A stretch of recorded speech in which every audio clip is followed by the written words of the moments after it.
Good afternoon, ladies and gentlemen. Thank you all very, very much for coming. We're here to honour this aircraft and the service it holds in Australian history. I'm sure a lot of you are very briefed on that. So, I'm Nathan, the founder of Aviation Enthusiasts Down Under. I founded it in 2016 as a platform for aviation photography and my passion for aviation. Since then, we've grown to a 5-person team, and we are more and more getting involved in aviation and trying to bring the history of everything we do here for you. We're conducting this with the help of Temora Aviation Museum, the team, the volunteers and everybody that have put on the show today. What can I say? It's a fantastic show, it's a fantastic place. I'm going to keep this very brief, as I'm not really a public speaker, but I'm going to introduce my colleague Shane Borger, who's ex-Royal Australian Air Force, and he's going to carry on and introduce our panel members. Please sit back and enjoy. We're going to hear some lived experience working with this aircraft in Australian service. There is highs and lows of operating an aircraft like this. So please hold your questions and your comments until last, and we'll give you an opportunity to talk to the guys and enjoy yourselves. Thank you very much.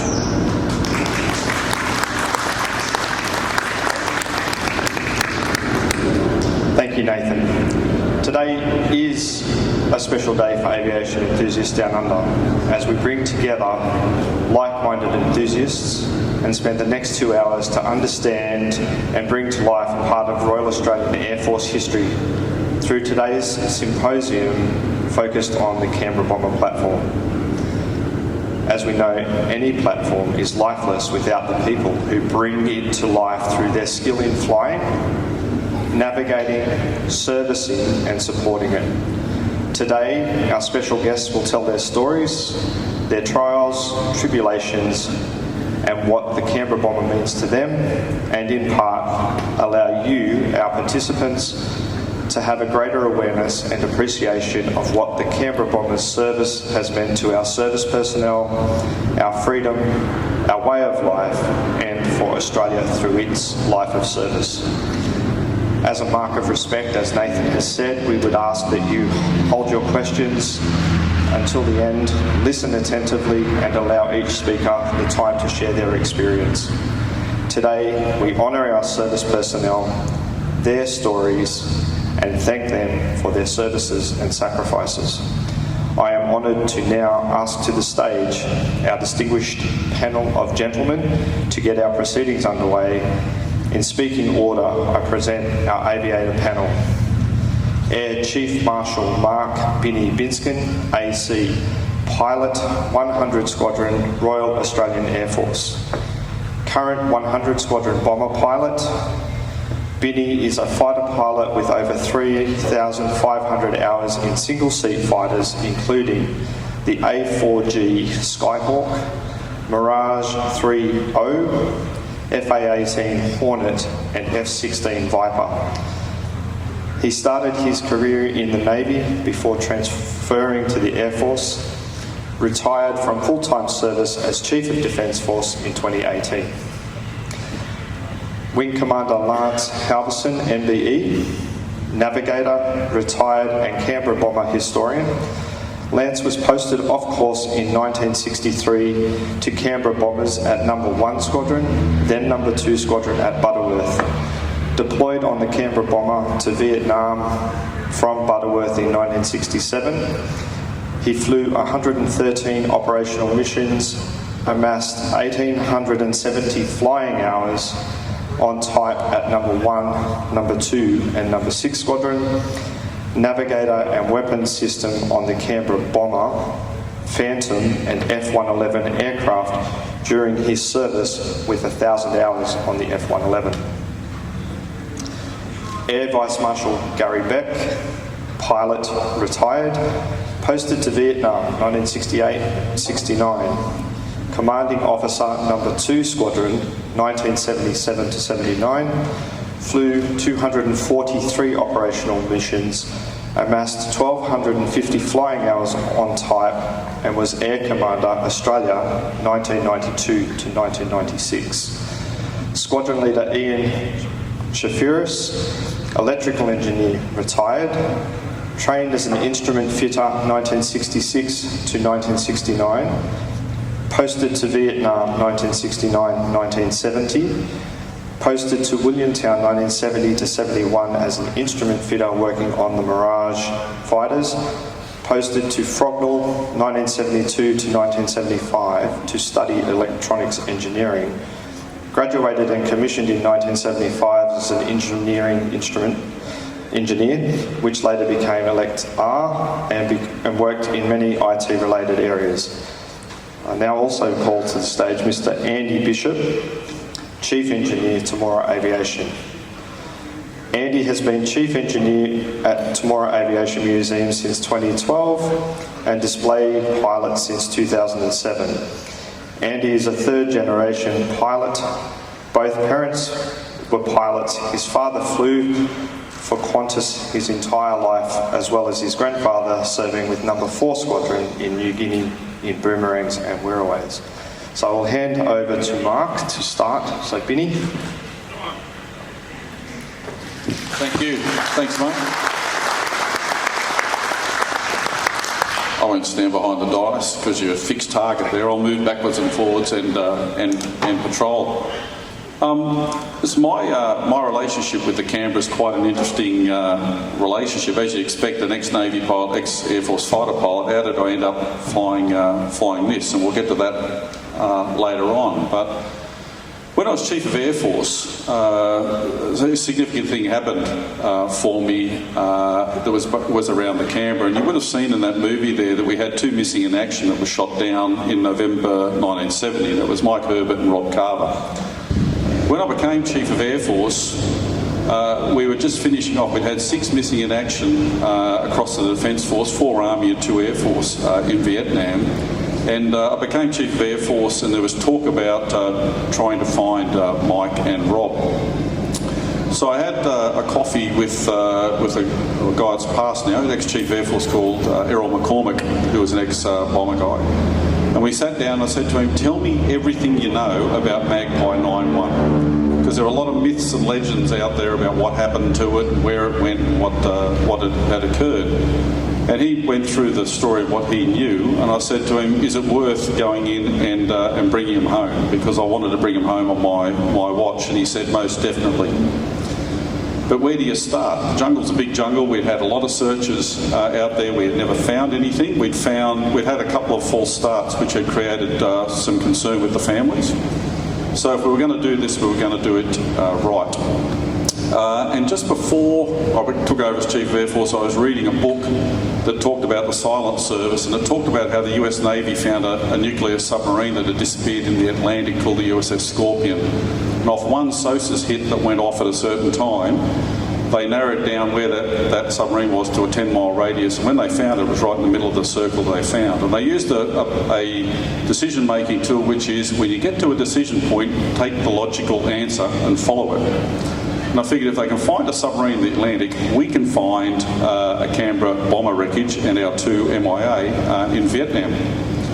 And we knew the target, we knew the release point, we knew what they were doing, and with the help of bomber crews that had been there, we helped plot this out. And we got Defence Science and Technology Group to go in with their modelling tools and look at the most logical point that the aircraft may have been. And they came out with a little splay on a map and said it's in this area here. And then we sent a couple of officers in. One was Major Jack Thurger, a Australian Army major who had been in a number of times to bring back the other MIA, and Air Force Squadron Leader John Cottrell. And they went in and they started talking to villagers in these particular areas in the splay that we had narrowed down. And they got to one village, and they were talking to the old villagers about what they were trying to do, and it was right over towards the border with Laos. And this old guy went, oh, and just disappeared off into the bush. And so our couple of guys were sitting there going, what's going to happen here? And he said, oh no, he knows something. And so they waited, and they waited and waited. I can't remember if it was a day or the second day he came back. He came back out of the jungle and he had a piece of instrumentation out of the aircraft. I think it was the air nav computer. It was a little piece of that, and gave it to them. Said, oh, okay, so we knew there was a B-57, which is a US Air Force variant, or a Canberra in the area. And so based on that, the team we formed a team and sent them in. They had to sort of cross through waterfalls and all sorts of things to get in there. And they found some wreckage. And the first thing they found in the wreckage was a plaque off the wingtip bomb rack. And they took a photo of that, sent it back through satellite phone. We analysed it. It was a US Air Force bomb rack. So that was off a B-57. So we asked our maintenance engineers, did we ever use US Air Force bomb racks? The answer was definitely no, never did it. Okay, wrong. Subsequently we did. But then they discovered a piece of rubber, and we used Dunlop tyres, the US Air Force used Goodyear, and it was off a little piece of rubber that we decided that was our aircraft. So we had an idea that was the aircraft, and then we had some archaeology trained Air Force reservists. We've got some great Air Force reservists in this country, and then they started to dig and look at where the cockpit might have gone in. And they found a little piece of cloth and a little disc. And a little disc, I won't say what was on it, but it was a disc from a drinking club that the troops had, the maintainers had in Vietnam. And we thought that's pretty interesting. So we called back, and I can't remember if Lance might have been in on this, but Errol rang around, and we found out that this disc was from a 2-squadron drinking club in Vietnam. And the question was any aircrew a member of this? And the answer was yes, Mike Herbert. And so we knew those remains there were Mike Herbert's remains. And then through a bit of analysis, we figured out where the remains of Rob Carver would be, and we found some remains there. So we were able to separate them and finally bring them home. It took a little bit. The Vietnamese government were very, very helpful for us and helped us do all that. And we did the repatriation with the families out of Hanoi International Airport, which was an ex-MiG base, which was interesting sitting there. We brought them home. By the time the C-130 got home, we were all back on a VIP jet. We sat on the ramp at Richmond when they landed, and there was just a loud cheer and applause for them coming home. And when that cheer and applause was happening, this thing was parked right next to the dais. And so this Canberra aircraft welcomed our last 2 missing in action home from Vietnam. And for me, I really got attached to it as a part of that story and that whole journey over a year of being able to bring our last 2 servicemen home from Vietnam. So when in 2018, 2019, I've retired from as my wife will say, retired from the Defence Force. We have a place out here. I was asked whether I wanted to fly one of the aircraft with the museum. And I immediately jumped at it, and most people go, oh, fly the Spitfire, fly this, fly that. I said, no, I'd like to fly the Canberra and bring it back into service. One, because I'd love to fly the jet, but the other was it would be great for the legacy of the servicemen who served in Vietnam and those that gave their lives that I'd helped as a part of 10 years previously bringing them home. And as a part of that, as David Lowy funded to bring the aircraft back in, and then it came back into Air Force through some weird sets of events, I ended up back as a reservist in Air Force flying the aircraft. And it is a privilege to fly this aeroplane. She is a very beautiful aircraft to fly, very graceful. And just the way it looks on the ground is the way it feels in the aircraft. It's not particularly manoeuvrable. It's like a Harley Davidson. When you open it up, you want to be pointed where you're going to go because that's where you're going to go.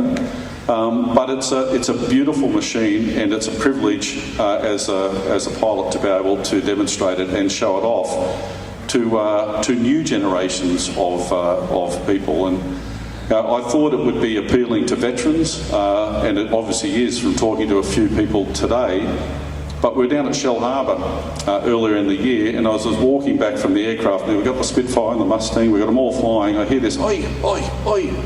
And I looked in the crowd, I couldn't see anyone in the crowd, walked a bit further up, and then there, oi! And there was a little 8-year-old boy running across. He said, Mister, can you sign my hat? And I'm going, but I'm not a Spitfire pilot, I'm not the... No, you fly the Canberra.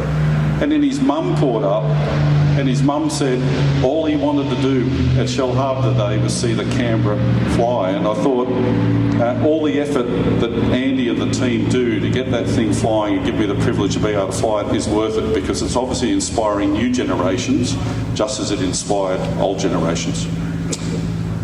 Thanks, mate. Thanks for letting me talk about it. Thank you so much, Mark.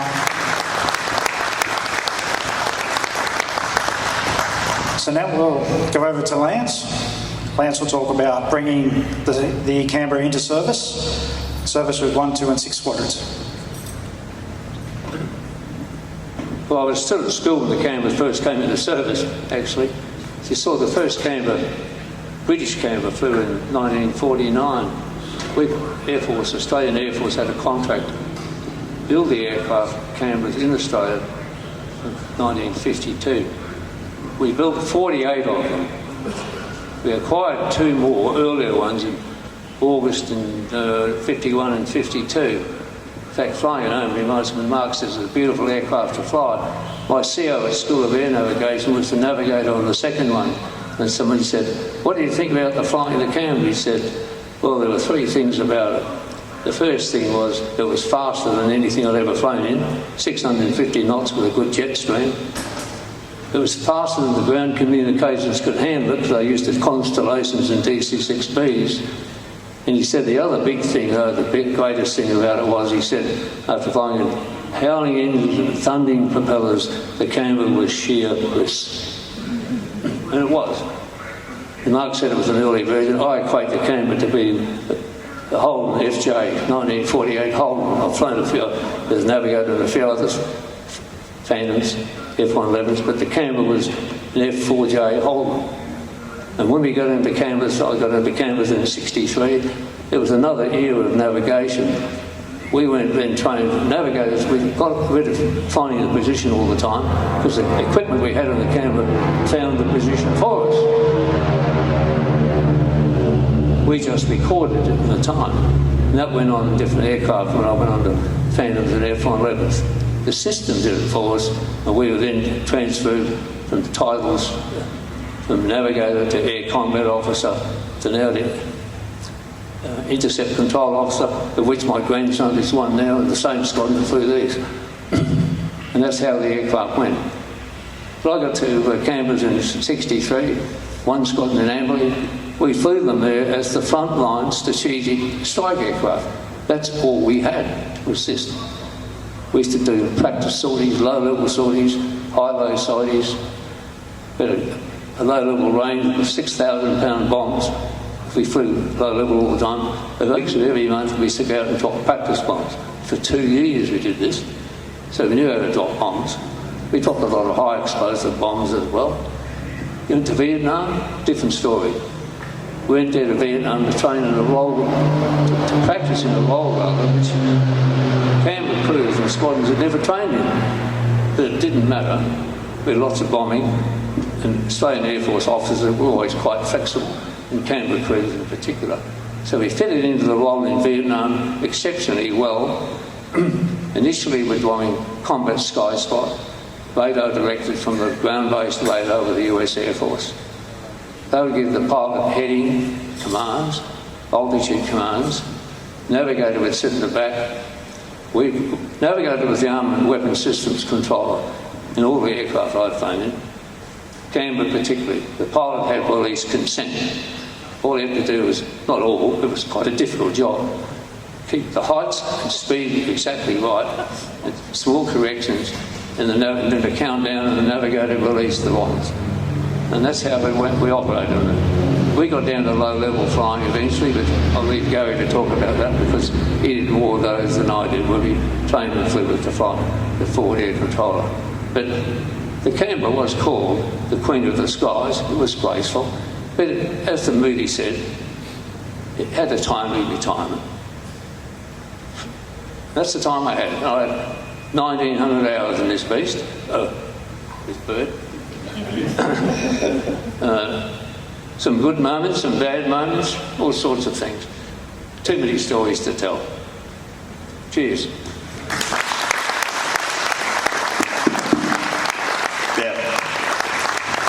So Air Vice Marshal Gary Beck will now talk about his time as pilot, missions and his events at the DMZ. Yes, just following on from Lance and Vinny, I may offer a different opinion on the comfort of this aircraft. In fact, when I arrived in Vietnam, I found I didn't fit in it, and I went and saw him on the board as on the screen as an air marshal, but Wing Commander Dave Evans was the CO when I was there. And I went and saw him and I said, "Sir, I don't fit in this aircraft. This armour plating under the seat has to come out." And he said, "Beck, if I have to choose between you and the armour plating, you can go home."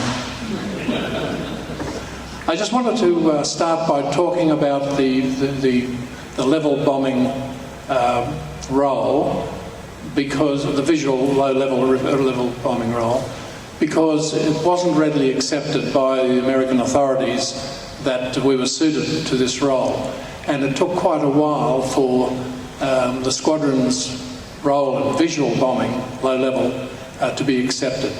But once it was accepted, we got remarkable results, and we scored far higher than the average because of the number of sorties we flew.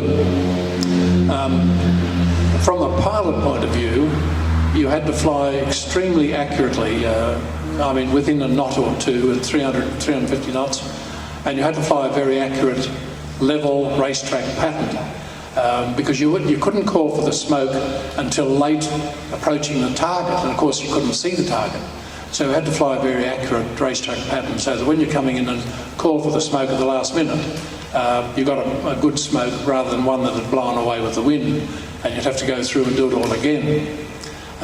We could bomb down between 3,000 and we progressively went down to 1,000 for increased accuracy.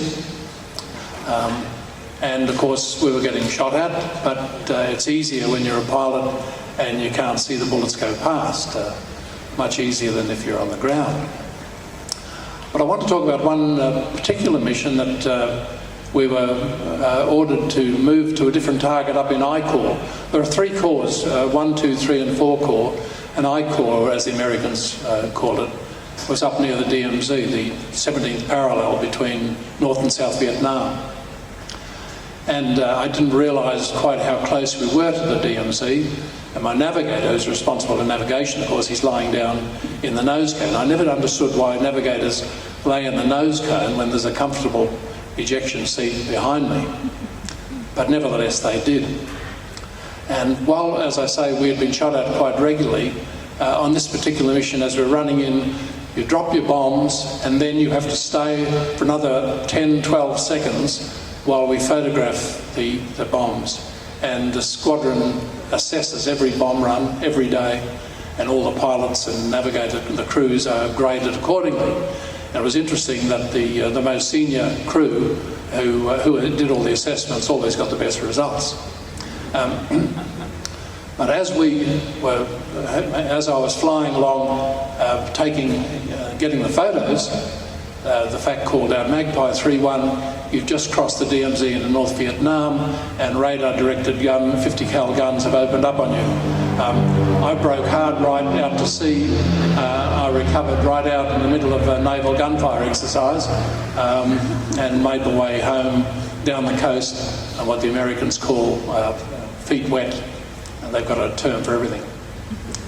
I want to pick up one particular mission, though, that really highlights the performance of the Canberra. I'd only been there 3 months, and my previous experience, by the way, had been all on piston and turboprop twin-engine aircraft, the Dakota Continental Metropolitan 440 and the Hawker City 748. So getting into in the Canberra was absolute delight, getting into jets. But on this particular flight, I'd been in the squadron 3 months. I was the bar officer. That was pretty important. I mean, I think it was the most important role in the squadron. We flew in our spare time. And I think as a result of that, I won a trip back to Amberley to pick up an aircraft from major servicing. So on the crew and I came down on Hercules. We did test flights one day. Aircraft was fine, 244. And the 10th and 11th of June 1968, we flew it back to Fan Rang. We flew firstly to Darwin. We had tip tanks on. That was during the day. We refueled, filled the tip tanks, took off again for Butterworth. We were approaching top of climb where I could see that the tip tanks weren't feeding. I mean, this is 56 years ago, so I've forgotten why the tip tanks weren't feeding. But I thought, well, we're going to war, so I can jettison these damn things and we can continue clean. The navigator said, we will make it clean. So I attempted to jettison the tip tanks and nothing happened. So we had to return to Darwin. It turns out there were no detonators fitted to remove the tip tanks. So we had the tanks removed, we had an early dinner, and about 8 o'clock at night we set off for Butterworth again.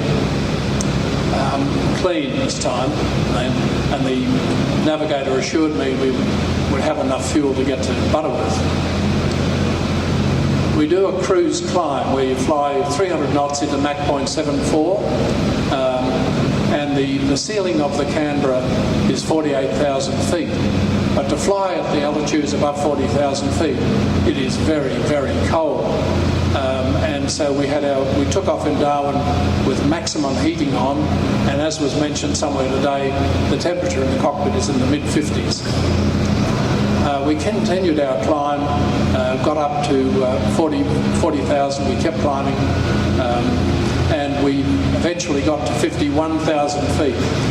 The aircraft is very difficult to fly at that speed. Remember, we have no autopilot, and we're in the middle of the night flying over Indonesia on the way to Butterworth. And then we passed the Boeing 707 at 37,000 feet below us, and we had to tell him that we're on minimum fuel. He couldn't believe it. So we're on the minimum fuel line all the way, and struggling to stay warm enough. We're really frozen. The whole cockpit is covered in ice. We're getting St Elmo's fire on the electromagnetic electricity on the canopy.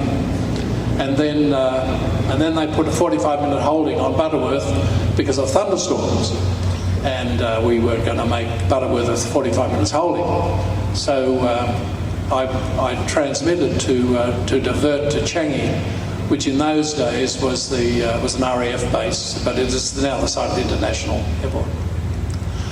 And we had lost radio, so there I was, and now it's past midnight, and we were, there's an expression I won't use. And then this beautiful RAF voice came up and said, speechless aircraft, confirm you want QGH let down into Changi. A QGH let down is a homing let down for speechless aircraft. And I'd barely heard of it, but I was delighted, and I just transmitted it. I had carrier wave and no transmission of voice. So he said, are you above 20,000 feet? Beep. Are you above 30,000 feet? Beep. Right, come down to 20,000 feet. So we flew down to 20,000 feet. As we got closer to Singapore, the ice started melting, and the cockpit was just covered in frost, and the frost was melting, and I couldn't see, and we were doing a GCA approach into Changi with very little fuel, and I'm thinking, hell, why are we so short of fuel? We should be doing better than this. Anyway, the navigator came out of his ejection seat, tore a strip off his flying suit, and was trying to clean the canopy for me so I could see the runway. I couldn't see the runway, I overshot. I said, we've got fuel for one more approach, and then you're back in your ejection seat. We got in on the second approach. Now, I just want to mention about this aircraft, because you saw it today, because of the cord, the very deep cord of the wing from the front leading edge to the tailing edge, It is a low aspect ratio wing, which is very good for high altitude. It's good for carrying fuel, it's good for sticking your undercarriage in it, but it's the exact opposite of a glider. Luckily, it has two big, powerful jet engines to get it to altitude. But a combination of the high lift for this wing and those jet engines. But the engines have a limit, 48,000 was the limit.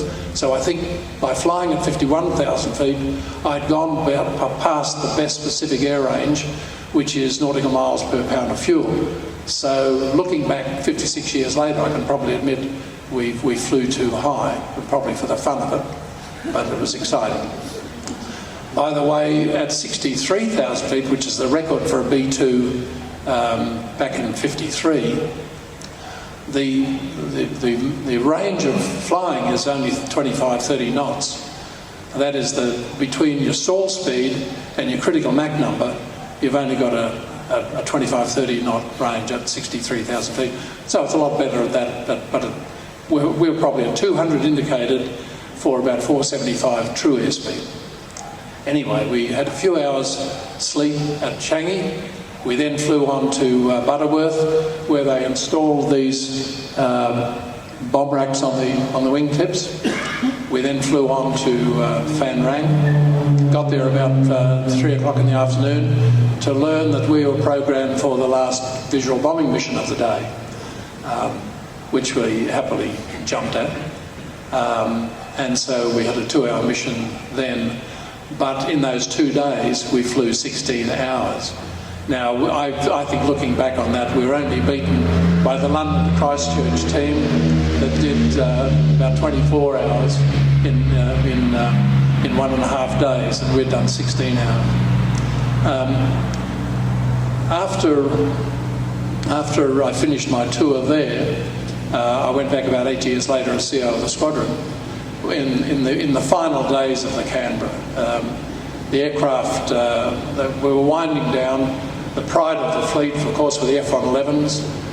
The best thing about the Canberras now, we were doing photo survey for army mapping in New Guinea and Indonesia, for the Indonesian, and the army was producing maps from our photos, and we were doing target towing, which is not a very attractive role. Great fun for the Mirage pilots, but wasn't much good for us. We had a flying rate of about 3,500 hours, and I could see that there's no way we were going to fly that. We had 9 aircraft lined up outside the major maintenance depot awaiting major servicing, and we were left with 7 aircraft and 1 trainer. And so I recommended we halve our flying rate, which was not popular with anyone above me or below me, but I had my way, and we had to halve our flying rate to about 1750 an hour. And then a couple of years later, the aircraft finished up. We had major, as was already been mentioned, the squadron was changing wings. That was a depot level job, but the squadron took it on. They designed a new pin to go in the lug between the wing and the fuselage. And amazing work was done by the squadron personnel. I better leave it there. It sounds like I've gone over my time. But that's about the experience, and we can hopefully raise a few questions. Thank you.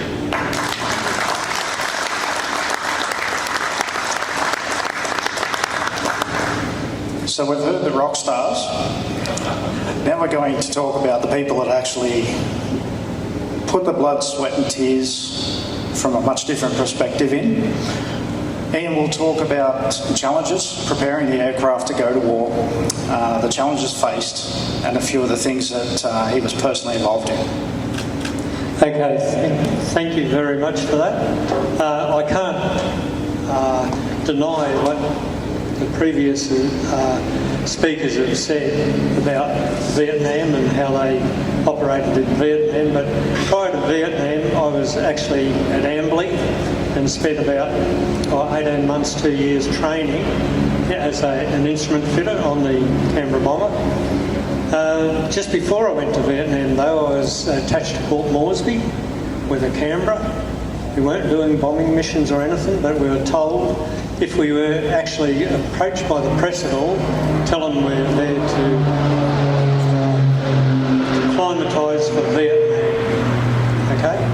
In other words, we didn't have a clue what we were doing, but we'd prepare an aircraft. I knew they were doing photographic work, but they told us they were just photographing some islands just off Vietnam or something, and we let it go at that. Many years later, about 10 years ago, I was reading a book called Kokoda Wallabies, and it was written by one of the SAS guys, and he actually said in that, thank God for the Air Force when we were in West Irian. Apparently that Canberra we were prepping was actually flying in West Irian and taking photo recon work there. And so we'll learn a little bit more every day. But when I got posted to Vietnam, yep, it was a big effort. We were working 12 hours a day and then go and have a beer in our sleep and go and do another 12. But what could we do? These guys were flying extremely good bombing missions, and we were showing the Americans exactly how to do it because they weren't that good. But if a navigator come back and he said the bombs fell more than a couple of metres off target, we would take that aircraft and realign it and get it the best we could for the next mission. It was not, oh, forget it, go and have a beer and go and have a sleep. And sometimes we'd work outside of our trades. One particular instance where I was marshalling an aircraft at the end of the revetments in Vietnam, and somebody had brought the aircraft out of the revetments, turned it towards me, and I started marshalling them up, and I saw fuel going everywhere outside of the aircraft. I thought, that doesn't look like good for a bombing mission. You may not even make it. So I stopped the aircraft, shut the engines down, raced around the side of the aircraft and opened the door to tell the aircrew what the hell was going on. That door slapped me onto the tarmac because the pressure had already built up inside the cabin, and the door opening upwards sat me down. I got up, and the pilot of the day was actually the CO of the squadron, and he looked at me and he just said, next time you wait for me to open the DV window, won't you? Okay, and I said, yes. But that night, believe it or not, after working on other aircraft, I actually helped the airframe fitters to refit a fuel tank to that aircraft so we could have it ready for the next day and the next bombing missions. And it was just like that all the time in Vietnam. We just worked hard. We accounted for some very, very good statistics as far as the bombing missions went, and we're pretty proud of that, and showed the Americans. And when I got to Vietnam and they were withdrawing the B-57s and that from Vietnam because the Americans reckoned they were useless, Canberra bombers are just useless things, I guess we showed them that they weren't so useless, that if you looked after them properly and you actually did that, you could actually account for yourself and account very, very well. And we took great pride in what we could do with those aircraft to get the missions done that were actually being done. Okay? I don't think I can add much more to that, so I'll have to hand it over and so thanks.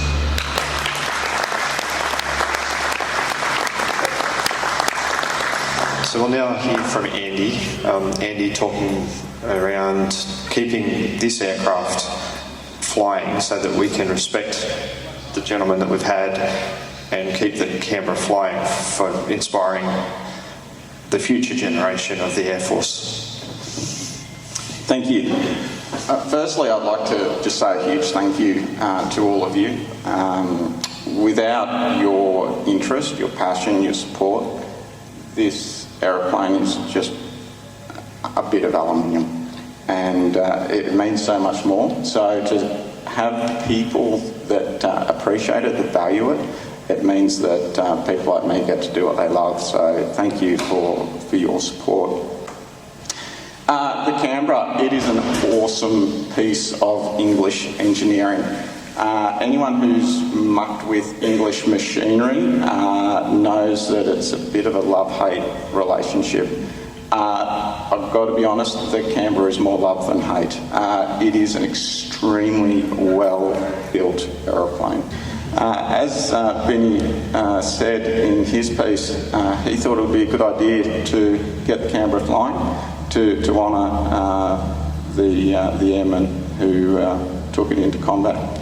So that task fell to me and my team to get flying. The aeroplane was in need of what was termed a major inspection, and a major inspection in service when you had squadrons that knew what they were doing and had all the equipment was about a 10,000 man-hour service. So we knew we were in for a bit of a job. Thankfully, with other people's money and my team's time, we could do it, and we're very grateful for that support. It took a lot of work, no real surprises, but I'll just run you through some of the things that needed to be done. Because this is an English-built Canberra, and the English love timber, the fin, the forward fin section forward of the lightning bolt there is actually all timber. That was suffering from a bit of rot and deterioration. So all that fin and timber work had to be all refinished. So we had to splice in new timber, recover it, repaint it, all those sorts of things. The aeroplane needed a thorough non-destructive testing process carried out on it, and because of the very long service life of Canberras, they had worked out where all the individual problem areas were in the structure and developed quite in-depth testing procedures to find potential flaws.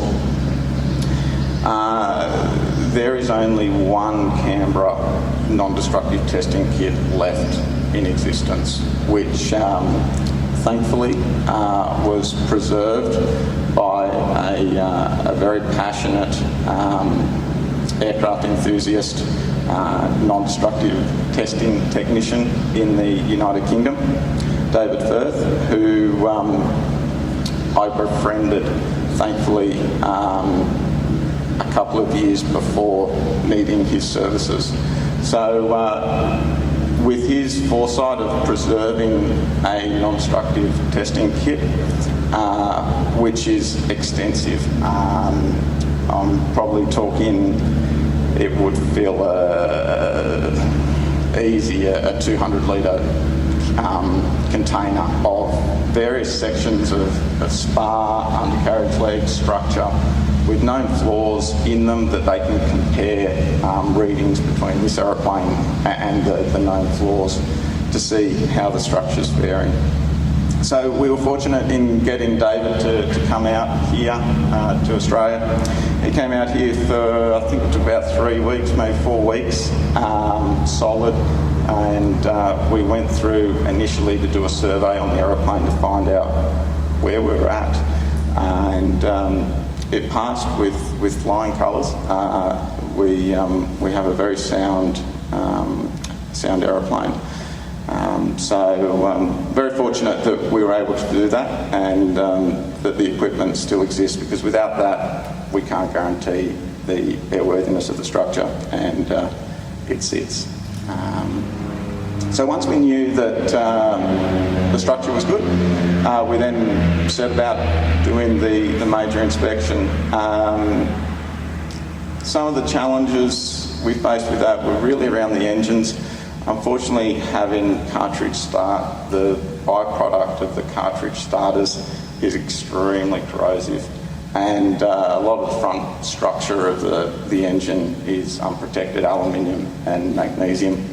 So extensive corrosion had occurred to those engines that we were running.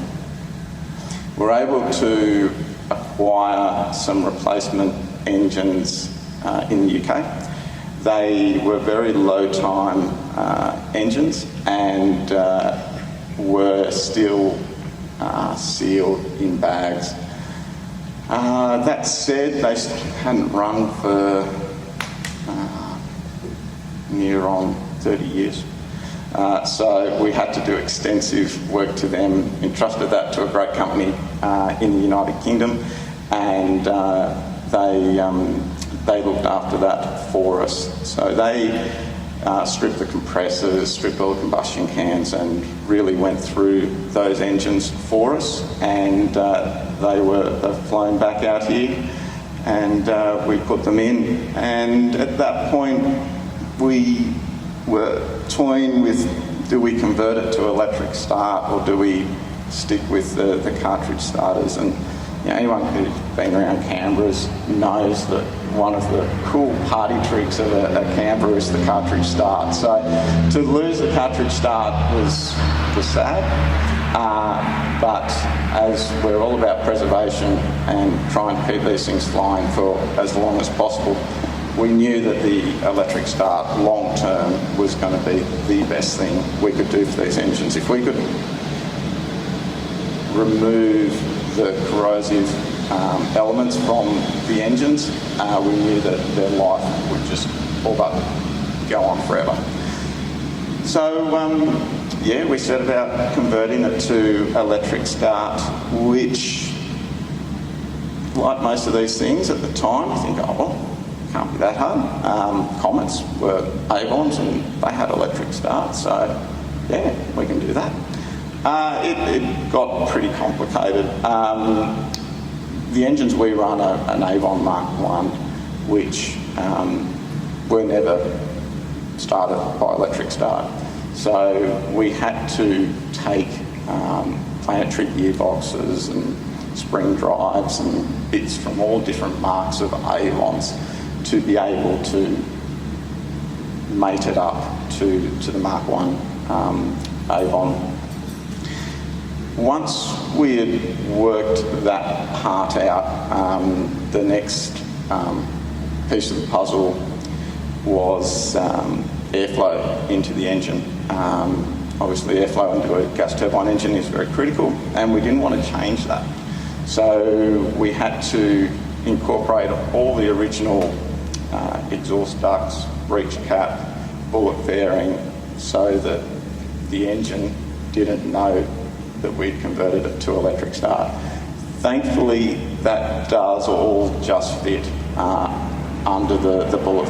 So we had a voltage supply problem we had to overcome. How we got around that was with what we call a pannier, so basically a frame in the bomb bay which houses a series of batteries, so that we've got enough battery power to give us 120 volt DC. It's big, it's heavy, but thankfully it's a bomber, and we were able to utilise the bomb bay to house it all. The start control system is a bit of a thing because obviously you can't just get 120 volts DC and go whack straight into a starter, because something will break. Thankfully, a company in Canada, Lorty, they still operate Hunters in military support roles, and they've converted their Hunters across to electric start. So we contacted them and said, hey, we want to do sort of the same thing, but we've got two engines in ours. How do we do it? And they were able to put together a start control system for us. So things were starting to come together. We built the pannier, built the batteries, put the control box in, ran all the wiring, and one day we pulled it out on the ramp and hit the button and it worked. And it has continued to work flawlessly since. It has single-handedly been the best thing we have done to preserve this aeroplane moving forward. The engines start beautifully. They are stone cold on start, and we're not putting corrosive stuff through our engines. So we hope that will preserve the engines and the airframe for a long time to come. The challenges maintaining the Canberra sort of moving forward, it is a very, very good, reliable machine. It is just shy of 70 years old now. So things that are starting to, give us probably the most trouble are all the things that thankfully don't matter too much, like switches and plungers and electrical stuff, which thankfully is available still, and we can still acquire most of the bits we need. But yeah, we find the electrical side of the aeroplane is probably the thing that tests us the most. The engines, it's like an old English motorbike. You're constantly mucking with them, constantly tuning them. They are a bit finicky to keep on song, but with a great team of very passionate engineers that are just so dedicated to preserving this aeroplane and keeping it going, we can overcome that challenge, and we're very proud to be keeping this aeroplane flying. So thank you.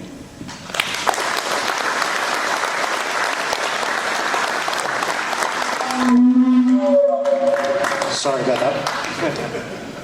So some questions without notice. I'll start with you, Ian. Fan rang. Nice tropical climate out on the flight line. How lovely is that to deal with? Yeah. No, I think we used to just wear a pair of shorts and shoes on the tarmac, nothing else. That probably wouldn't pass now, would it? I don't know.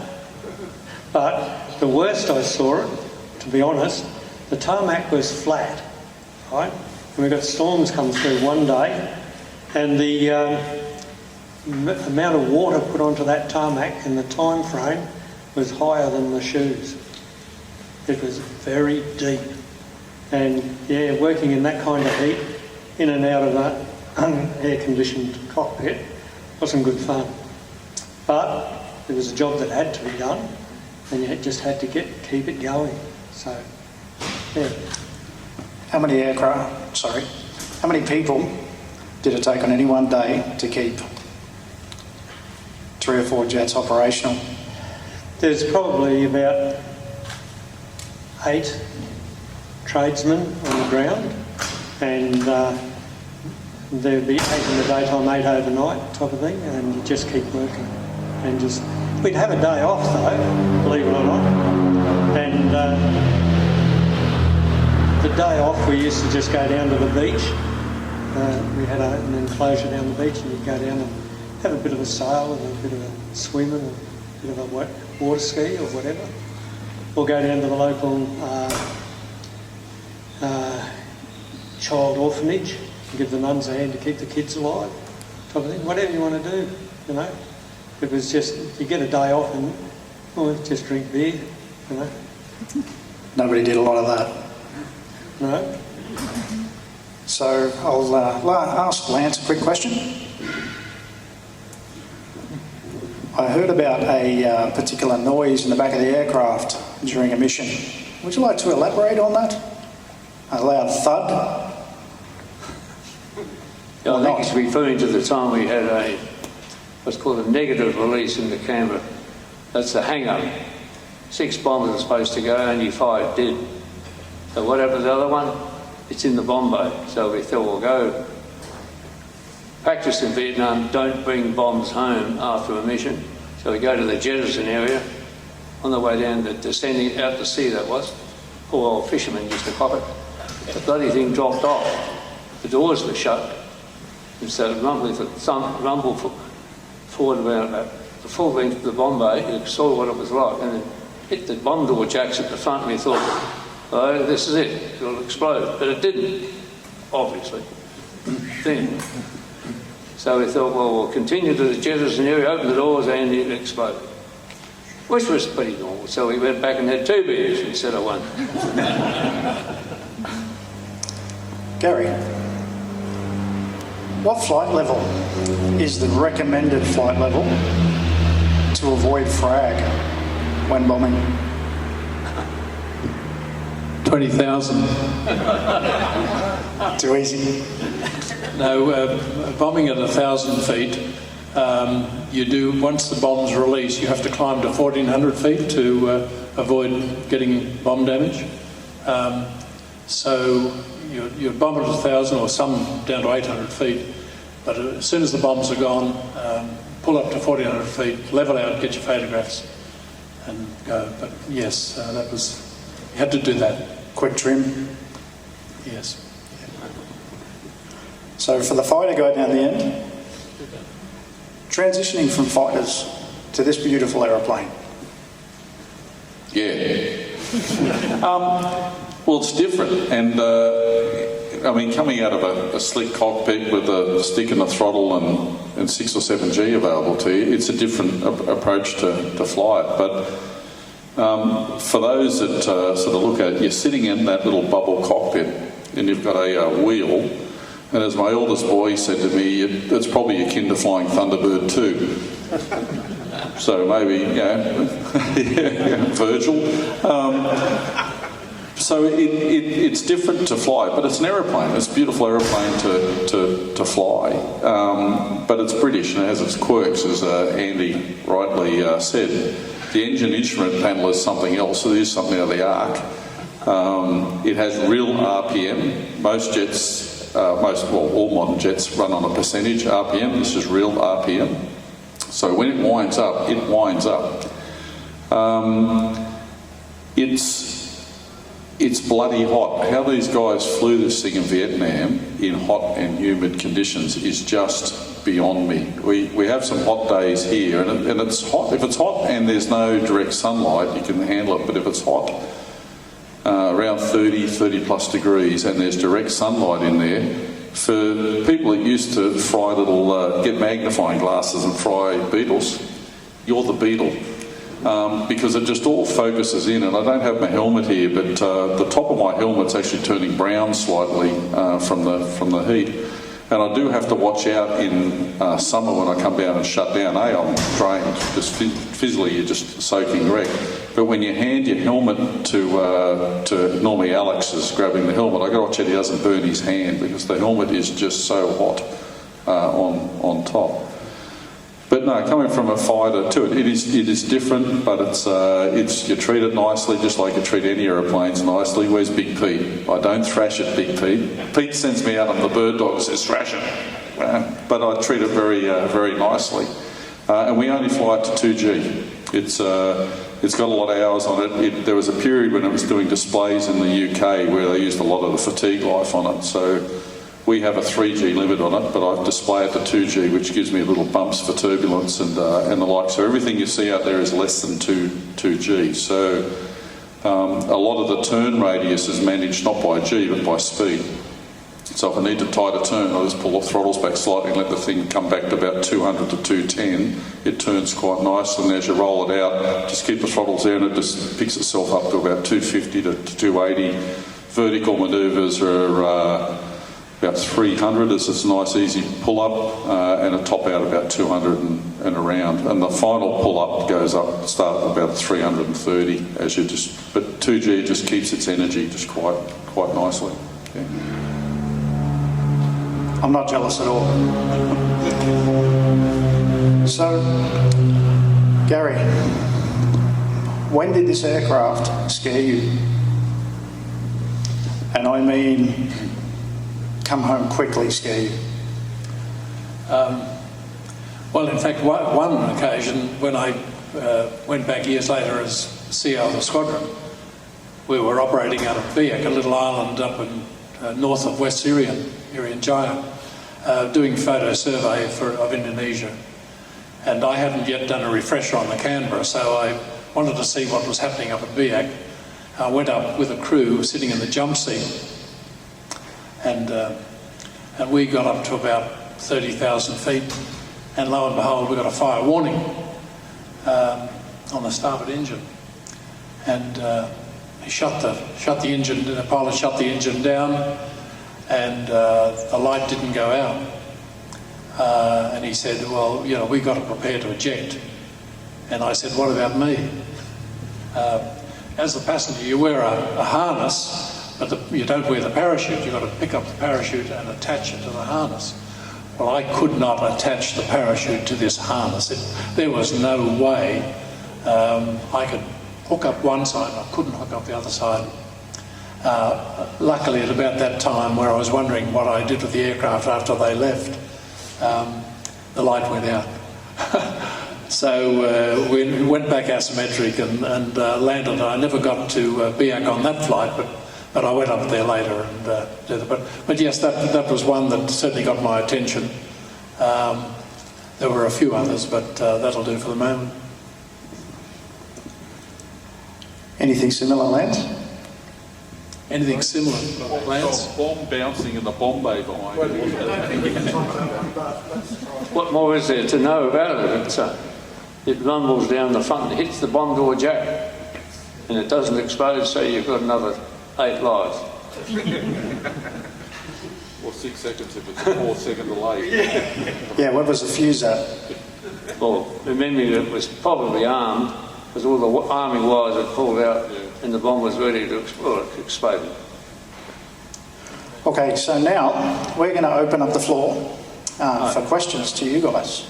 If you have questions for our panel, one of our guys will come out to you.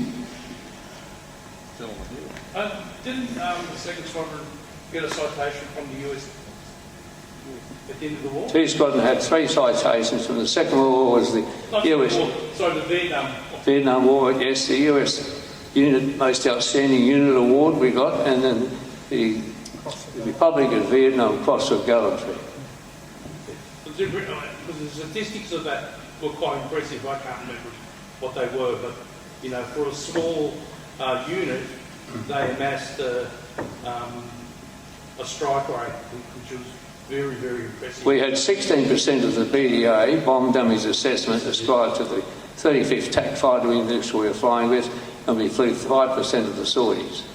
And over the years we were there, we dropped 76,389 bombs through 11,689, or thereabouts, sorties. Don't quote me on the numbers. And only a loss of 2 planes. Pardon? And only a loss of 2 aircraft. 2 aircraft, one was indeterminate, the other one was 2 SAMs. So very impressive. Yeah, we kept away from them. Yeah, I'll just add to that about how good the aircrew were and why they got the citation.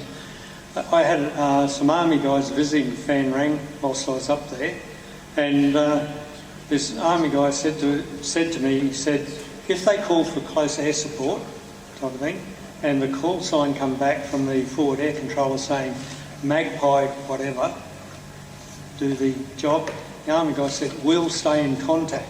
If it's anything else, we will withdraw. Because these guys are so accurate. Now, another thing about the plane is that the Canberra Bomber was one of the rare aircraft in the United States Air Force that was a foreign aircraft. And that's a lot about the aircraft. And it was apparently the first jet bomber in the United States Air Force to drop bombs in anger. So, yeah, It was the B-57B, which the US Martin Company built under licence. It was a tandem cockpit. It was the first aircraft in operational service in Vietnam, yes. And incidentally, another record that Canberra had, it was the first aircraft to fly across the Atlantic from UK to New York and back in one day. And you could outfly most of the fighters at the time, vampires. We sit at 48,000 feet and aircraft couldn't get anywhere near you and had access.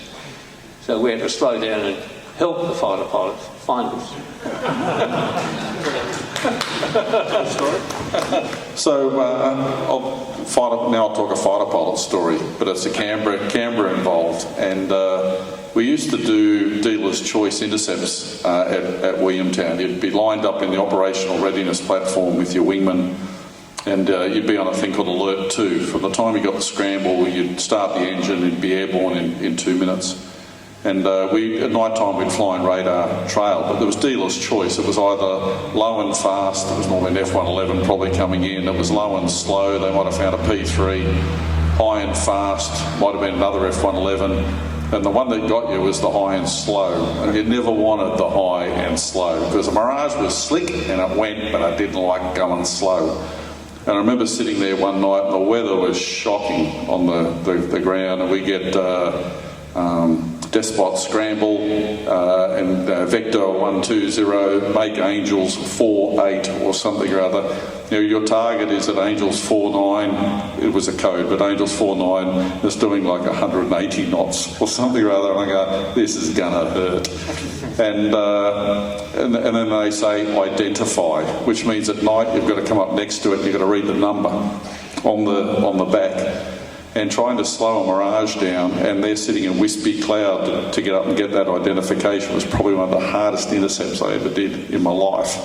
And I had a fleeting look at the number as we sailed past, and the wingman came up and confirmed the number, and that was about as good as we could do with the aircraft.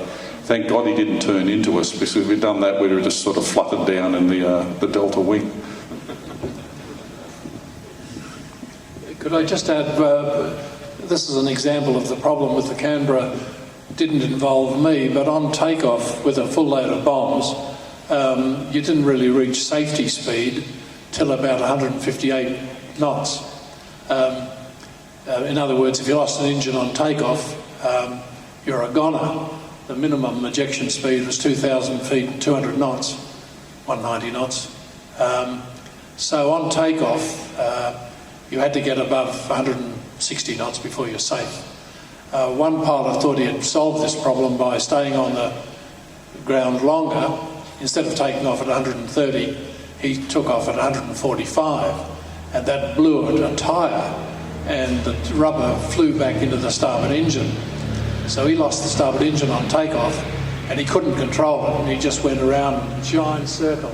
Luckily, and he got it back in, got to a position where he could bring it in asymmetric after he got rid of the bomb load. So it was a difficult aircraft in the best of circumstances. Luckily, incredible, we never ever had an engine failure on takeoff other than that one, not in my time anyway. So a very reliable aircraft engine. No, I want to say one thing about the happiest moment of the time I had on the Canberra aircraft was when on my last flight and I went off to do a 111 conversion. I'll tell you about an F-111 story. I was CO of the squadron and we were for some reason at Pierce in West Australia, and in the bar the night before I said to the F-111 crew, why don't we race you back to Amberley? He said, oh, that's bullshit, you'll never catch us. I said, one condition, we both sign for our aircraft at the same time. We have to walk out to the aircraft, get airborne, and I'll meet you in Amberley, and the winner buys the beers. Well, of course, we got airborne a lot earlier than the F-111. We got a lot higher than the F-111. We were up at about 48,000 feet in the jet stream, and the F-111 struggling along at about 35, 36, going in max on one engine and then max on the other engine, and couldn't catch us until in the descent into Amberley they overtook us and landed before us. So there's my F-111 story. I'll tell another one from Fan Rang, and that is one day a Canberra came back and the nose wheel wouldn't come down. So they landed the aircraft on the strip, on its nose, and it dragged along on its nose and come to rest. It was pretty good landing. But the Americans come out and they're going to just throw a big whatever around it and drag it off the strip and throw it away. Our engineering officer was out there and says, "No, stop!" And he closed the strip, and all the American aircraft had to go up to Cameron Bay because the strip was closed. And he jacked it up, got the wheel down, took it into the hangar, and we rebuilt it enough to fly it back to Hambley and get it fully repaired. We weren't throwing a Canberra away. That reminds me of one. The intermediate servicing of the Canberra was done at Butterworth. So we'd fly over there to take an aircraft there and to pick up another one. And on one day I had to do 4 test flights to get this aircraft ready. And I mean, in the weather at Butterworth and the temperature, absolutely exhausted, as Vinny has already described.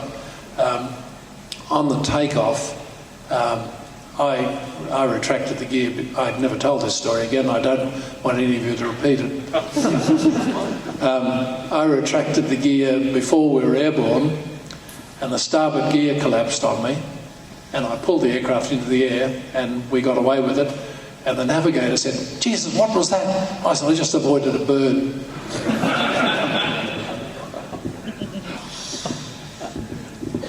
Your secret's safe, mate. Questions? Go ahead. Yeah, I'd like to know, after you do a performance, is there a debrief with maintenance, with Andy and Mark, and the discussions you must have to talk about what the intricacies are around flying the aircraft, and could that, what you notice in the performance, have an impact on the maintenance that maybe stepping down the track? I just want to know a little bit about that interplay between both yourself and, say, Andy. Yeah, I mean, I'm privileged to be a part of a really good team here, and being the only pilot, you start to notice the little differences if there's a difference there. So I can come back and I can talk to Andy and the team, and we'll talk through things. Or when we were flying it, we started flying it, the throttles were always cracked, and it's a pain in the butt, quite literally, to try and match those with RPM gauges, with little gauges spinning in the middle of big gauges and trying to match up the RPMs. And so the team over Christmas time, I think you spent 1,400 man hours at least, or something or other, going through and matching the throttles. And so then I could start to see some little intricacies with the engine and RPMs and JPTs and the thing, just from small changes. So working together to make the aircraft tighter and better means you start to notice the little things then that also need adjusting and working on. But we always sit and talk about it when we get back, or if I notice something, I'll sit down with Andy, one of the guys, and they'll immediately go, "Oh, that's this or that's that," and we'll look at it. I mean, there's a lot of systems on the aeroplane we just don't use, but the basics are very good. They're probably better than what the Canberras were in service at the time, because we can dedicate the time onto it. But yeah, it is a team, and we sit and talk about it, and there's no such thing as a throwaway comment when I say something to them, because I'll come back a month later and I go, "Oh, I remember that. Yeah, we'll fix that. Oh, okay, that's great," and they'll figure it out. Or we're sourcing bits. There's a lot of Canberra parts in one of the hangars up here, even to a broken trim switch, where we discovered we had a brand new trim switch, which you think is a switch just on top, but no, it's British, so it goes down the stick and goes all the way to the front with the whole loom. But no, the team that brought it back into service, and the team currently keeping it alive, put a lot of time and a lot of passion into it being as good as it can be to display. And I think we've been doing this now 3 years since we started flying again. We've only missed one display where the aeroplane went unserviceable in that 3 years, and it was at the Gold Coast Air Show 3 weeks ago. And there's a little pressure switch on the left engine that was probably 70 years old. That'd be right, and probably never been out. And Brendan and Marty, there's Marty down the back. Brendan around? We're at Amberley, and they pulled this out. They knew this was the problem, So we cancelled the flying that day, and they said, well, we need another one. So we rang the Heritage Centre at Amberley, went down, you guys got some Canberras? Yep. The team went down, and the first engine cowl that they pulled off to have a look in was a different engine. It must have been one of the, was it the 7,500 pound thrust engine, Marty? Yeah. I'll tell you how Marty jumps really quick in a minute. So we found it was a different pressure switch. So then there was another Canberra parked outside at Amberley, so the team went out there and pulled the cowl off and damn near shat themselves when a pigeon came flying out there. But it had had this pressure switch that they could pull off. And then they spent the afternoon pulling it apart to figure out how this worked. Then they could go in and fix the one that was in the aeroplane, and the aeroplane flew the display the next day and we brought it home. In fact, it's the same switch in it now. So now that's the dedication that the team have to make this work. And as I said, we've missed one display due to aircraft maintenance issues in the 3 years it's been flying again. So yeah, it's real teamwork going backwards and forwards. Yeah. So Andy, a value of the Canberra being the only one flying in the world currently. Well, it's whatever society values it at these days. Thankfully, it is an extremely popular aircraft. As I said, we had this aeroplane on the ground for 10 years in the collection, and amongst others, and it would be the most asked about aeroplane in that time. When is the Canberra going to fly again? So extremely valuable to us, and I think very valuable to Australia, especially because of the history and significance with 2 Squadron. It represents an era of aircraft design, which there are very few remaining aircraft flying from that time. It was a great time of British engineering, you know, with Vulcans and cool, amazing aeroplanes. You know, to think that this really was a replacement for a Mosquito, and first of all in 49, you look at its capability, it's just an amazing piece of engineering. So for all of us, it's invaluable. Any other questions? Go ahead. I think you mentioned you're the only pilot with this aircraft now, and you bring a fairly unique skill set and experience to be able to do that. What's the process of training up the next generation of pilots to be able to fly the Canberra? So we keep setting aside time to do it, but it's been overtaken by priorities. So hopefully we've got a period next year where we can train up another pilot. Yeah, I will be quite straight there. It will depend on Air Force funding to keep this going, whether we train up another pilot or not. And that's another discussion for another day. We want to keep it going, but it's an interesting conversion to it, because the first time you fly it on your own. We fly it single pilot. We don't fly it with a crew, and it's a 5-ride checkout for experienced jet aircrew. And the first ride is actually taxiing it. If you can taxi it, you can fly it. It's differential braking, and so it's quite interesting to taxi and get it going before you get some speed. If you haven't got a lot of speed, the brakes tend to pull you up before you can manoeuvre it. So the first checkout is to actually taxi it out the runway, do all your checks on the way out, do a high speed, run down the runway aboard, and taxi back in. And then you think about it, and then you figure out how to taxi it, and after that you go. So next ride is a general flight.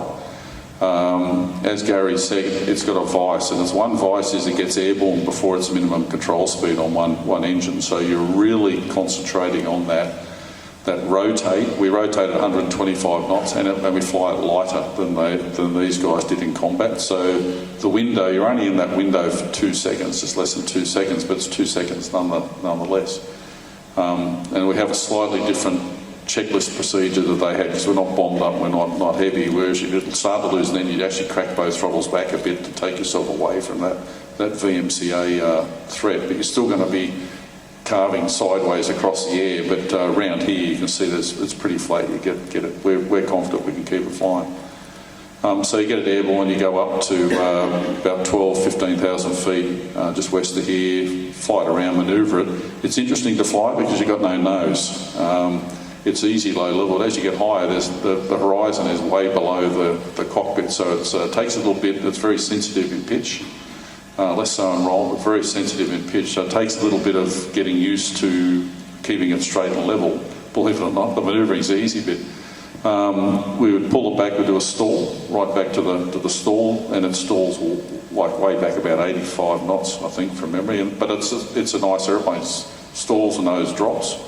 Then you do some asymmetric work, and then you come back, and so your first landing solo in it. And we don't do touch and goes. You do low approaches, so that when you clean it up, you accelerate it above that minimum control speed before you then start to climb. So you do a few approaches and then landing. You come in, it's about an hour, the first mission. When you come back in, it's hot. You're soaking wet in the flying suit. Then the second flight's the same. So there's 3 flights, and then normally the profile that we've got for the next pilot will be then do a long range, do a nav somewhere and back, just to get the hang of the fuel specifics and working the fuel pumps. You're manually working pumps on and off to make sure you don't have an aft centre of gravity and all that, which is interesting in display flying. When you're getting airborne straight into a display, you're trying to work the pumps to keep the centre of gravity right while you're going through the display. It's probably the hardest thing to do. And then practice display and come back, and it's a smooth routine. It's a routine that's repeatable anywhere you go to show the jet off, because you're not showing the pilot skills off, you're showing the aeroplane, and it's a graceful machine to fly. And then as you fly it more, you learn the more of the intricacies and the ins and outs of it. I'm lucky enough, I've got about 50 hours now, and talking with the team now, I have a much better understanding of all the systems and the like. We took the British flight manual that had a lot of stuff that was irrelevant to this one jet, and an ex-Air Force officer called Mike Nixon, who's a bit of a geek in such things, took the old flight manual. We wrote it in an Australian flight manual format, and the flight manual is only relevant to this, and the checklist is only relevant to this, to try and simplify all those things as well. So a lot of work went into getting it airborne and making it as easy as possible to jump into and fly. And I fly probably about once every 2 months, so probably a couple of flights every 2 months. But yeah, that's sort of how it all flows out. Just add, in the early days, we lost a couple of aircraft asymmetric. One of the problems is doing if you're coming in asymmetric, you need to have a decision height of 600 feet, and because it'd be very difficult as you reduce your flying speed for landing. If you mess that up and have to overshoot, you can't control it. So by having a decision height of 600 feet, you dive down to 200 feet, gain more speed, and then fly away. So asymmetric, it was always a dangerous aircraft, and Americans lost a lot of aircraft. They had more powerful engines, and they lost a lot of them asymmetric. That was just one thing to worry about. I'll say one more. I was asked earlier by the guys that doing the event management whether I was ever had any risky or scary moments with a Canberra. I will relate to one, and that was later in life, where we're actually at a Vietnam memorial in Canberra, and it was on Vietnam Vets Day, etc. And believe it or not, an Iroquois came in and did a bow before the memorial type of thing. And of course there's a couple of army guys there that got really emotional about it all type of thing, and myself and a couple of guys from 2 Squadron, we were actually giving them a bit of a tonguing type of thing, and saying how weak they were for doing what they were doing. And would you believe, out of the blue, there was a particular Canberra come flying low level up Anzac Parade, and it had the same effect on us, only a little bit worse because of what we'd already done.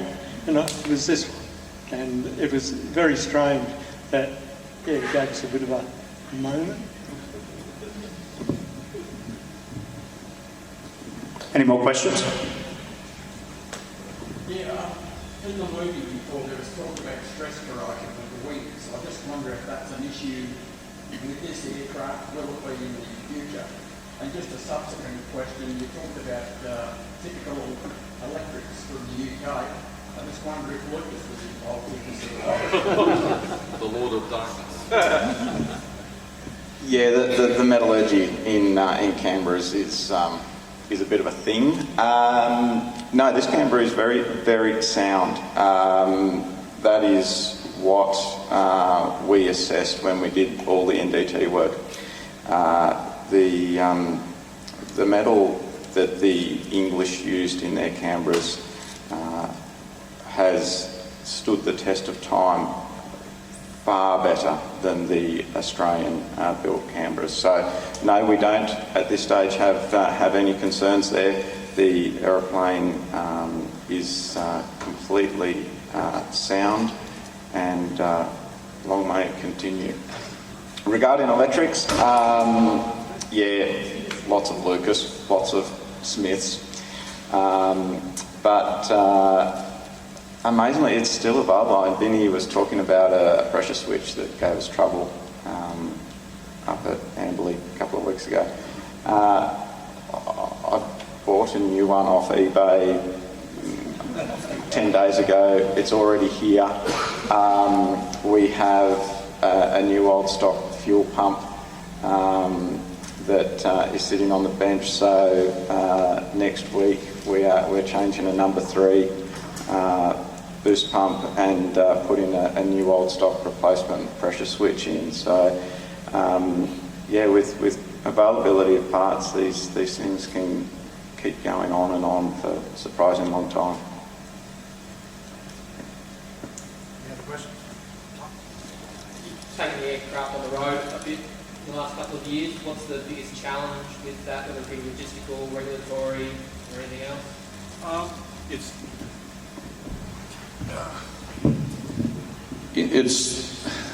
It's more the logistics of it. You can't just land it anywhere.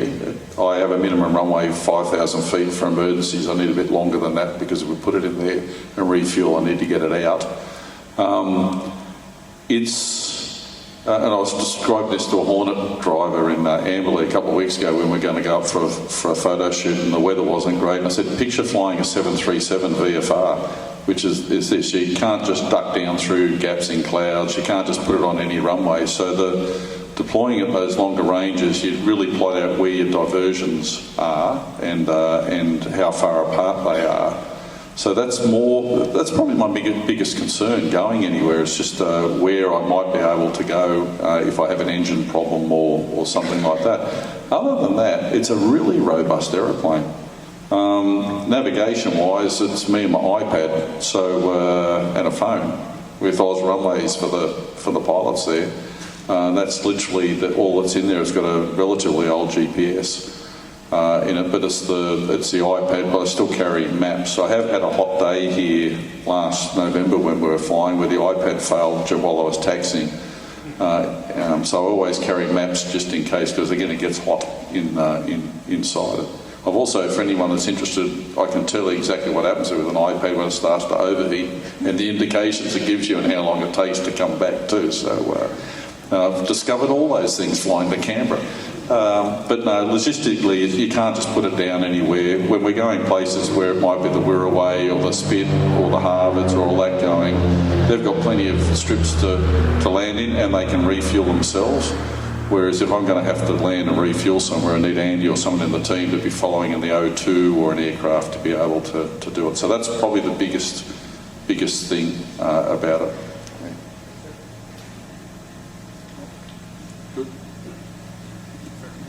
What's everyone's favourite aircraft that you've ever either flown or maintained? Who's the question to? All of us. The one I'm strapped into at the time. Not political at all. The 111, the F-111 was my favourite, a Cadillac of the skies. No, despite the discomfort, no, I don't believe everything they've said about comfort up there. I mean, you're strapped into the original Martin Baker ejection seat. You've got seat straps, you've got parachute straps, your legs are strapped in.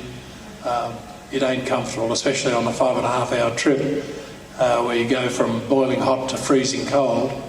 But that aside, yes, this would be my favourite aircraft. I remember having flown these more modern piston engine and propeller, not more modern, the cockpits were American, far better layout. I remember looking in a Canberra that, my God, why would anyone want to fly that? And then I got posted there. I also mentioned Vinny mentioned taxiing. You do your check-out on the trainer and then you fly the bomber. And I'll never forget the first time I taxied in the bomber, it was like a different aircraft. It was like a Rolls Royce compared with the trainer. So I don't know what they did to the trainer, but it was a terrible aircraft. Ask Ian. The only aircraft that I've ever really done maintenance on is obviously the Canberra, also Mirages, and would you believe even as early as some of the ones down the back there. But that was mainly just refuelling. Flown, I guess the best aircraft I've ever gone anywhere in is a P3C Orion, and I reckon that was the best, not because the pilots were good, they were American, but because they had a table and seats down the back where you could have a feed and that whilst they flew. So, and a toilet and all that, so they were pretty good. Okay. Coffee bar with a toilet.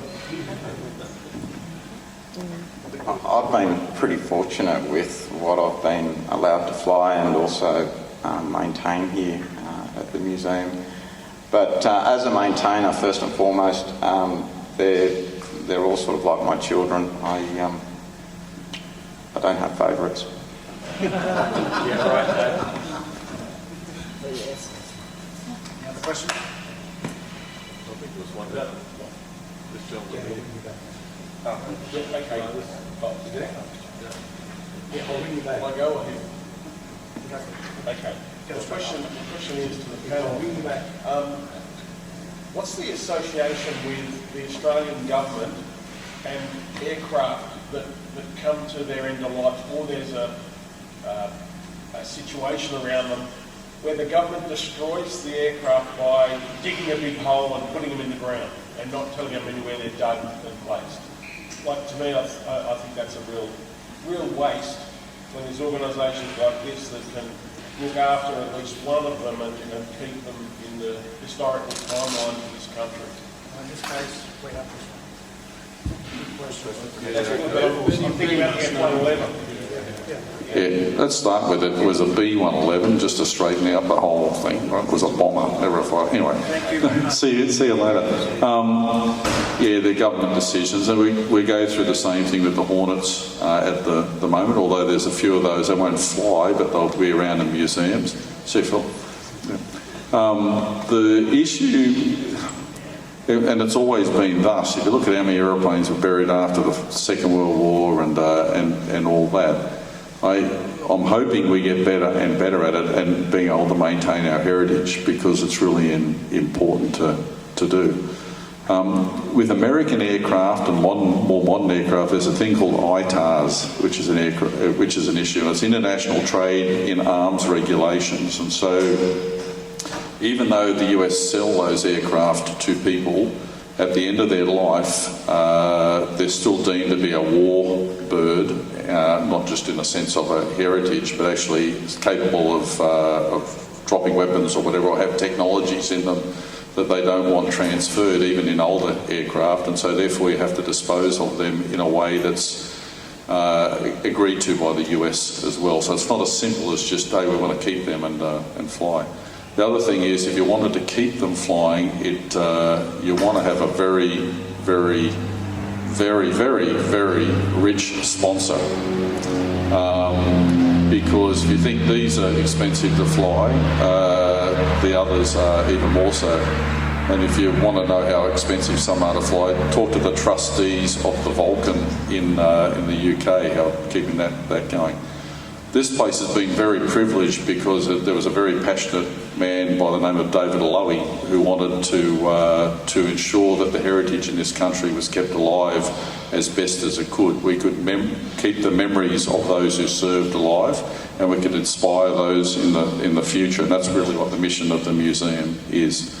This collection is due to him and this whole area here. Now, he made a decision just before the centenary to gift the aircraft back to Air Force, to keep them going in Air Force service, and oh my goodness, that's been challenging because they become state aeroplanes and they go under state register and state airworthiness, and there's some challenges in doing that. But it's through his legacy that actually these are flying to today and will fly into the future. So it's not just a part of Air Force keeping them and gifting them out. There's legislative and regulations plus the ability to maintain them and keep them flying as well. Yeah, I'd love to have a Hornet here. Trust me. Yeah. Everything is said about this aircraft and it's hard to fly in hot weather. Is it not possibly to use modern technology for a heat shield or cooling for the sake of the pilot? Are you not allowed to do such things? So to regulate the heat? Yeah, so it's things that we've got in there. I do have an ice vest I can throw on. I don't actually wear it when I'm flying, or I've also got an ice scarf that I can put around when I am flying, which actually makes a big difference to your core temperature. You can see that picture up there of the Canberra. It's got that little canopy cover on it. We're trying to get one of those for this, and it lets the airflow go underneath it, as well as keeping the direct sunlight off it for as long as possible. In summer, it's difficult during showcase days, but they normally have the aircraft dragged up under the hay shed just here to keep the direct sunlight off the aircraft for as long as possible before we push it out and go flying.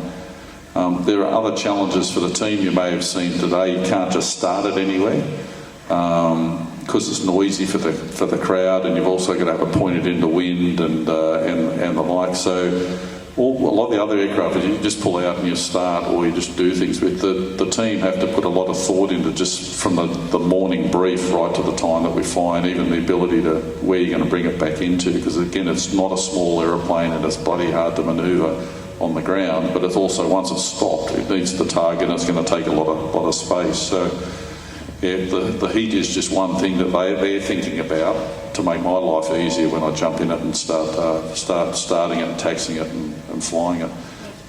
Yeah, but he also noticed when I took off today, you might have come over the top, but I actually go to the west and end up at about 13,000 to 14,000 feet and sit there for 5 minutes to cool down before then I come back down into a low level environment. Definitely flying with high temperatures. When we were in Malaya, we used to fly low level around Malaya quite a lot. Now you know what the temperature's like in Malaya. Humidity is pretty high. 2 occasions we had the Aviation Medicine School from Farnborough in the UK come out and weigh us before we got in. And that's fine, says, weigh us, go on a sortie, 3-4 hours later, come back. And a lot of times we were losing 8 pounds of body weight, fluid. So we used to take salt tablets all the time. And the single guys, I was married then, I used to live on the island of Penang, the single guys used to go straight to the bar. But I had to wait till I got home.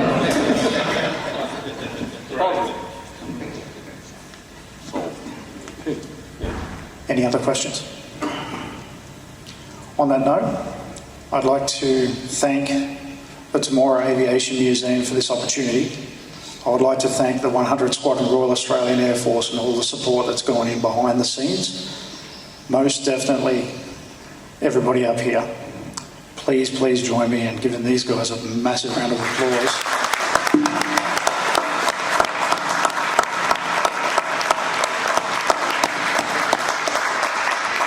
Thank you very much for coming. And please head home safely. And thank you everyone for your support.